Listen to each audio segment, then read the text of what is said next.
Aren't Canadians supposed to be nice? I guess Sandra and Beth Anderson of Mississauga, Ontario are the exception. In 2003, the sisters, who were 15 and 16 at the time, were charged for murder when they killed their mother by feeding her copious amounts of Tylenol and booze and then drowning her in a bathtub. The girls actually got away with it for about a year, until their neighbor came forward with evidence that this wasn't an accidental death, but a previously planned and thoroughly thought out murder. If you listen to the 911 call that they made as a way to stage the incident as accidental, you'll hear the operator telling them to give CPR, but the girls aren't following through. By the time the ambulance arrived, she was dead. Apparently, the two girls were fed up with their mom, who worked 2 jobs and struggled with alcoholism, being unable to give them the expensive things they wanted. Police found out later that their internet search history showed research on how much money you would get if your mom died. They discovered they'd each get $68,000, which they could put toward their wishes like a European vacation, a marijuana farm, and a nice house. After they gave their mom the codeine-spiked beverage, they alerted their peers on social media about the process of the murder, to which one of their twisted friends responded, "Good luck, wear gloves." Most of their friends agreed to keep it a secret, but Beth, the youngest of the two, kept bragging about how she killed her mom at parties and school events. This led to the police approaching one of her friends to wear a wire to record her confessing. The girls spent 4 years in jail before being let off early on parole. They have new names and completely new lives. There was even a movie called Perfect Sisters depicting their story. Let's hope that they're not getting any profits from the ticket sales.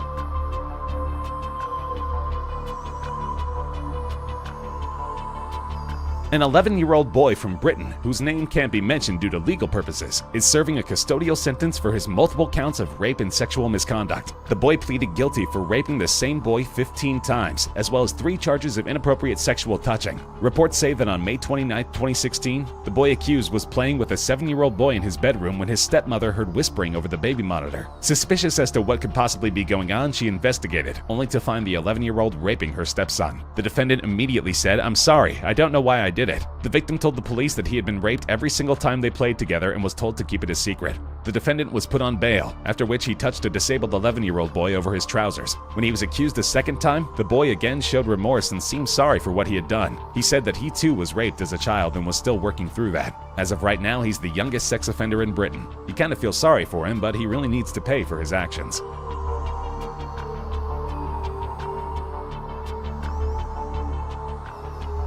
Every teenager hates Mondays, but 16-year-old Brenda Spencer apparently hated them enough to end lives. At about 8:30 in the morning on a Monday in 1979, Brenda had the hunch to kill. The elementary school across from her house was just going into session, with kids getting dropped off by their parents. She took a few shots from her sniper, which her dad gifted her for her birthday, complete with 400 rounds of ammunition. She shot at a couple of kids, wounding them. It took a couple of seconds before the adults on campus knew what was happening. The school's principal, Burton Ragg, ran outside, helping terrified children into the school. Him and the school's custodian, Mike Sakar, were unfortunately shot dead in the frenzy. Miss Spencer ended up killing 2 people and wounding 9 others, and was charged with 2 counts of murder. Her attorney tried to get her off on a plea of insanity, but that didn't work, and she's now serving 25 to life. People claim that her parents' divorce was the cause of her misconduct. They said that something died in her after the split, especially since her and her siblings were sent to live with their distant, abusive father. She started to become interested in guns and metal bands like Alice Cooper. Brenda was given a parole hearing in 2005, but was unfortunately denied. She said in a TV interview that she was high on angel dust and pot when she committed the crime,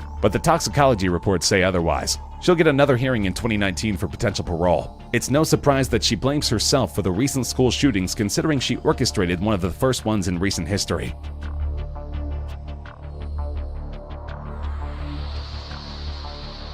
It's a bit of an odd career choice. 4 teenage Xbox players had their goals in sight as becoming professional hackers when they managed to hack into Microsoft, Epic Games, Valve, Zombie Studios, and the US Army. The 4 boys from various parts of the US and Canada managed to connect through their gaming networks online. The team allegedly used SQL injections as well as stolen passwords and usernames. The theft included software related to Microsoft's Xbox One gaming console and the Xbox Live gaming system. They also somehow swiped files containing data for unreleased games like Call of Duty Modern Warfare 3 and Gears of War. What's really crazy though is that they also hacked into the US Army's databases and stole their helicopter pilot training software. The total property stolen is estimated to be between $100 and $200 million. The 4 boys were caught at the border when David Pecora, the Canadian of the bunch, and his dad were taking a trip to the States. He was taken into custody by the border guards and was told that it'll be a long time before he gets to return to Canada. The 4 boys will face up to 5 years in prison.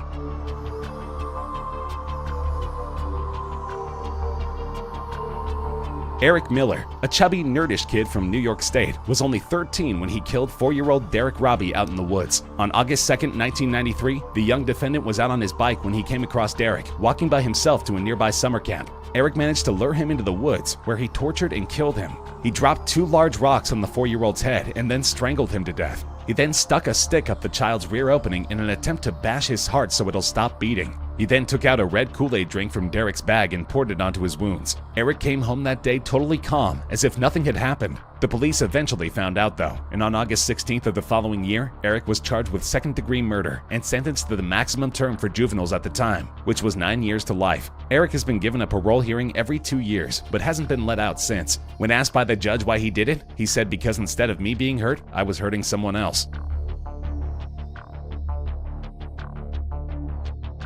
Amarjit Sada of India killed probably more people than the average serial killer, and he's only 8. This is hard to believe, but this killer's second victim was his own sister, and his parents ended up covering it up in order to protect their son's freedoms. His third victim was a 6-month-old baby, whom he took from a neighboring house and then bashed with a brick until the baby stopped breathing. Police eventually connected the boy's recent killing with the killing of his own sister. When he was asked why he did these gruesome things, he simply smiled and asked for a cookie. His parents said that he doesn't understand right from wrong. A psychologist discovered that Amarjit had a chemical imbalance in his brain that caused him to express conduct disorder, which is a mental disorder where the sufferer doesn't understand morals. The data is foggy, but he allegedly spent about 3 years in either a prison or a mental institution. He's now reportedly a free agent, walking around with a new name and identity.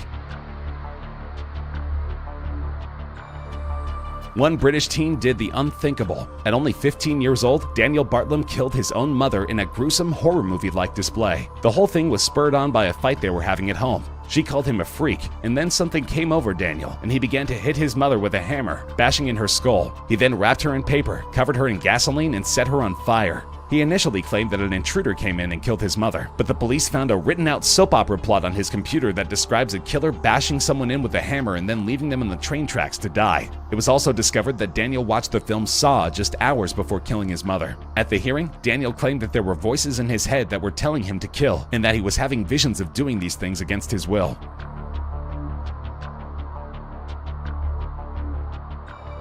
Mary Bell was born in 1957 into a poor Liverpool family. She wasn't exactly raised properly. Her mother was a prostitute who was an alcoholic and rarely ever home. Reports say that her mother would often force Mary into prostitution even though she was just a young girl. She also tried to kill her daughter multiple times. Mary was a rambunctious, troubled little kid. She oftentimes would do things like burn kids in her class with cigarettes or hold them down and fill their mouths with sand. Mary's first official killing was when she strangled 4-year-old Martin Brown in an abandoned house. That same summer, Brian Howe was found in a garbage dump with an M carved on his chest, which seemingly stands for Mary. This wasn't enough to spur on a full-on investigation though, and it wasn't until Mary and her partner in crime Norma left confession notes at a nearby nursery that they were brought in for questioning. When the detective saw Mary's gleeful reaction to Brian being taken out of his family's home in a casket, he knew that she was to be locked up indefinitely. Mary served 12 years in jail and was released at 23. She's now living in England under a fake name.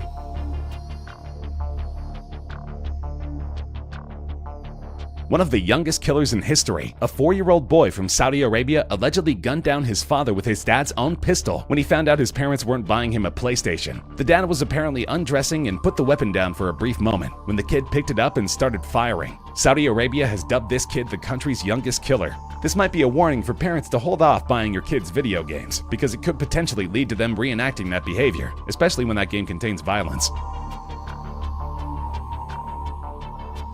A 15-year-old from Utah allegedly killed his 2 younger brothers with a knife. The boy had a history of acting out. He ran away from home for about a year. Despite his troubled disposition, neighbors of the family claimed that his parents were very loving and attentive. The family had adopted 2 children into the family, and these were the 2 brothers who were eventually killed. The bodies of the victims were found on the floor of the family home when the mom and dad were returning from a dance recital. The teen was found miles away from the house, where he was eventually arrested and taken into custody by the police. What's odd about the case is that the perpetrator wasn't raised in a poor family or abusive household. Something inside him just snapped. So there you go, our top 10 child criminals. I can't believe some of these people are out in this world, walking around out there. Spooky.